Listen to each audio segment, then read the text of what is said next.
semuanya, selamat datang di podcast Ngobrol Bareng. Semoga kalian bisa enjoy ya sama podcast kita. Assalamualaikum warahmatullahi wabarakatuh. Halo semua, sebelumnya kenalan terlebih dahulu kali ya. Kenalin, nama gue Ainur Fibriana, salah satu mahasiswi Fakultas Hukum UPN Veteran Jakarta. Di sini gue nggak sendirian nih, karena gue bakal ditemenin sama partner gue. Silahkan Alivia perkenalkan diri.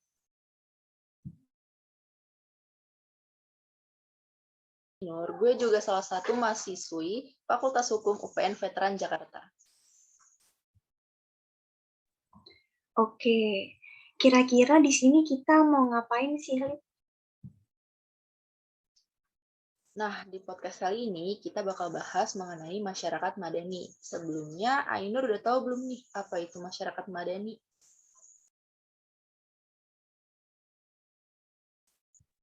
Wah, kalau setahu gue ya, Lip, masyarakat madani ini bisa dikenal juga dengan civil society. Nah, masyarakat madani itu masyarakat yang beradab, menjunjung tinggi nilai kemanusiaan, serta maju dalam penguasaan ilmu pengetahuan dan teknologi.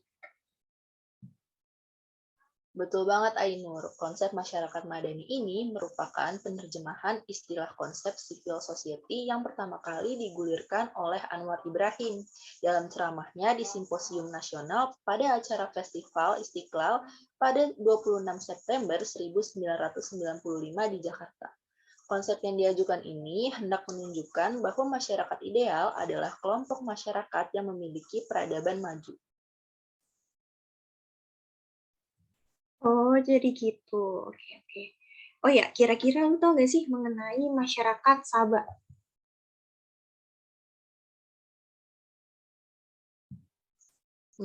Gue kurang tahu nih, apa sih masyarakat Sabah itu?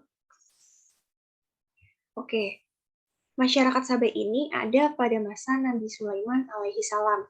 Dikatakan masyarakat Sabah karena masyarakat tersebut mendiami negeri yang baik, subur, dan nyaman. Dan di sana pula terdapat kebun dengan tanaman yang subur yang menyediakan rizki dan dapat memenuhi kebutuhan masyarakatnya. Negeri yang indah ini merupakan wujud dari kasih sayang Allah Subhanahu wa taala yang disediakan bagi masyarakat tersebut. Dan juga nih ya, Allah Subhanahu wa taala telah memberikan gambaran dari masyarakat Madani dengan firman-Nya dalam Quran surat Saba ayat 15. Sesungguhnya bagi kaum Saba ada tanda kekuasaan Tuhan di tempat kediaman mereka, yaitu dua buah kebun di sebelah kanan dan kiri. Kepada mereka dikatakan, makanlah olehmu dari rezeki yang dianugerahkan Tuhanmu, dan bersyukurlah kamu kepadanya. Negerimu adalah negeri yang baik, dan Tuhanmu adalah Tuhan yang Maha Pengampun. Berarti masyarakat di negeri Sabah adalah sebuah contoh nyata dari masyarakat madani ya? Iya, Livia, kira-kira seperti itu. Selanjutnya kita bakal ngasih info mengenai apa nih? Oke, sekarang gue mau kasih tahu nih mengenai ciri-ciri masyarakat madani. Wah, boleh dong kasih tahu kita apa tuh ciri-cirinya? Oke, ciri-cirinya ini ada 6 poin. Gue bakal jelasin secara singkat dan jelas aja nih. Yang pertama itu ada free public sphere atau ruang publik yang bebas.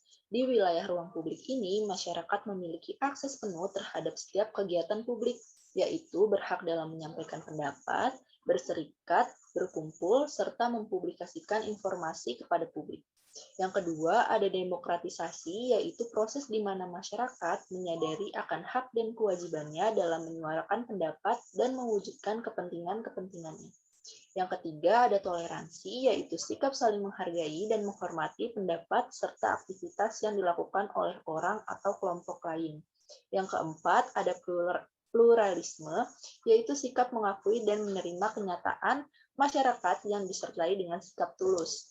Yang kelima, ada keadilan sosial atau social justice, yaitu keseimbangan dan pembagian yang proporsional antara hak dan kewajiban, serta tanggung jawab individu terhadap lingkungannya.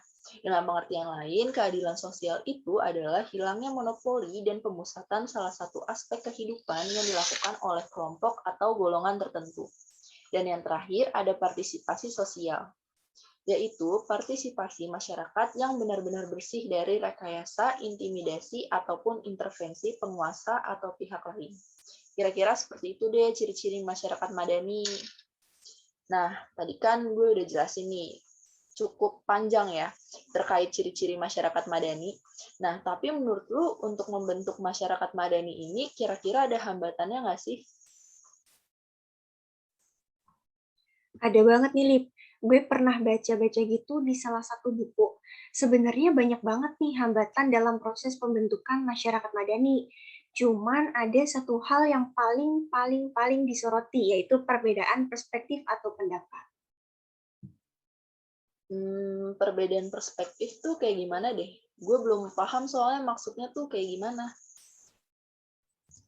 Jadi gini, namanya juga manusia ya, gue sama lo juga pasti ada yang namanya perbedaan, entah itu dari segi tingkah laku, kebiasaan, dan juga perbedaan pandangan. Nah, hal-hal tersebut ini bisa aja menyebabkan kita berdua jadi beda perspektif atau pendapat. Dan terkadang untuk menyatukan dua kepala aja itu termasuk hal yang rumit ya. Apalagi menyatukan masyarakat yang pasti jumlah kepala atau jumlah orangnya itu tentu lebih banyak. Oh, paham-paham. Berarti sulit juga ya kayaknya membentuk masyarakat madani ini. Tapi sulit bukan berarti nggak bisa kan ya? Kalau dipikir-pikir emang sangat sempurna banget nih masyarakat madani itu. Tapi Lip, menurut lu sendiri nih, ada nggak sih perbedaan dari masyarakat madani dan civil society? Atau menurut lu keduanya ini memiliki kualitas yang sama dalam bermasyarakat atau enggak? Menurut gue sih, arti dan maksud masyarakat madani dan civil society itu memang sama, Ai. Tapi tetap ada yang membedakan. Bahkan banyak loh, terutama dalam aspek sosialnya. Hal ini bisa kita lihat dari aktivitas dalam kehidupan kita. Misalnya aja keakraban, baik dalam keluarga ataupun tetangga. Seperti di negara Australia yang merupakan civil society karena perumahan di sana tuh berjarak atau berjauhan, yang mana sangat berbeda dengan masyarakat madani. Karena di dalam Islam sendiri sangat dianjurkan untuk berdekatan dan selalu berbuat baik dengan tetangga. Kalau lu sendiri setuju nggak, Ai, sama gue? Kalau gue pribadi sama sih Lip, kayak lu, gue setuju sama lu. Misalnya aja nih kayak Jepang. Jepang kan sangat dikenal dengan negara yang sangat disiplin, tetapi tingkat bunuh dirinya masih terbilang cukup tinggi, yang mana hal ini sangat bertentangan juga dengan konsep masyarakat madani. Iya, bener banget, Ai. Karena tuh konsep madani dalam Islam dengan civil society dalam dunia barat itu berbeda. Karena masyarakat madani dalam Islam itu acuannya adalah Al-Quran. Nah, sekarang nih, menurut lu Indonesia ini bisa dikatakan dengan masyarakat madani nggak sih? Menurut gue sih Indonesia masih belum bisa dikatakan masyarakat madani ya. Gue lihat dari aspek ekonominya deh, di Indonesia tuh masih banyak yang rakyatnya belum sejahtera, padahal di Islam sendiri kan tidak menganjurkan umatnya miskin, seperti yang dikatakan oleh Abi bin Abi Thalib. Andai kefakiran itu seorang laki-laki, maka akan aku bunuh. Dari situlah dapat dikatakan begitu dibencinya kekafiran. Bener banget nih, gue setuju sama lu. Makanya untuk menciptakan Indonesia sebagai masyarakat yang madani, kita sebagai manusia yang memiliki rasa nafsu harusnya lebih bisa mengontrol segala nafsu kita dengan memikirkan apa yang dilakukan sampai kepada akibat panjang, bukan semata-mata pada keuntungan saja. Nah, salah satu cara kita menjauhkan diri dari kekafiran adalah dengan bergelut di dunia bisnis sebagaimana yang telah dilakukan dan dianjurkan oleh Rasulullah Shallallahu Alaihi Wasallam.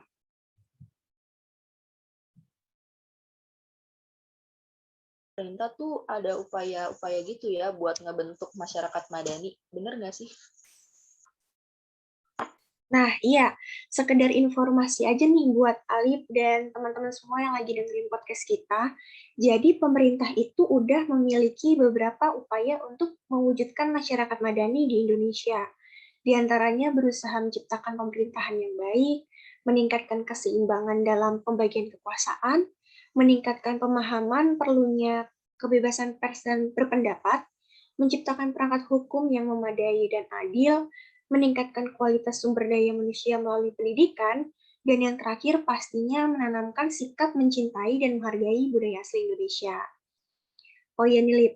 Kan tadi gue udah jelasin peran pemerintahnya nih. Kalau dari umat Islamnya sendiri, kira-kira ikut berperan juga nggak buat mewujudkan masyarakat madani ini? Oh, kalau terkait hal itu, sebenarnya SDM umat Islam saat ini tuh belum mampu menunjukkan kualitas yang unggul. Karena itu, dalam percaturan global, baik dalam bidang politik, ekonomi, militer, dan ilmu pengetahuan dan teknologi belum mampu menunjukkan perannya yang signifikan. Di Indonesia, jumlah umat Islam lebih dari 85%, tetapi karena kualitas SDM-nya masih rendah, juga belum mampu memberikan peran yang proporsional. Hukum positif yang berlaku di negeri ini bukan hukum Islam. Sistem sosial politik dan ekonomi juga belum dijiwai oleh nilai-nilai Islam. Bahkan tokoh-tokoh Islam belum mencerminkan akhlak Islam.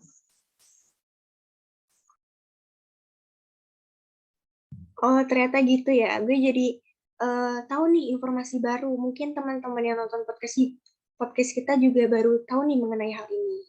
Tuh. Bener banget, Ay. Jadi kita ngasih informasi yang baru nih ke teman-teman.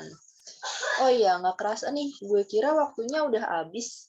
Kita udah ngobrol-ngobrol dan ngebahas tentang masyarakat Madani selama beberapa menit ini. Kita akhirin aja kali ya podcast kali ini. Mungkin Ainur bisa ditutup. Oke, terima kasih untuk yang sudah menonton podcast kita kali ini. Semoga apa yang kita berikan dapat bermanfaat untuk kalian. Akhir kata, kami berdua pamit undur diri. Maaf atas segala kesalahan kita. Wassalamualaikum warahmatullahi wabarakatuh. Sampai bertemu kembali, teman-teman.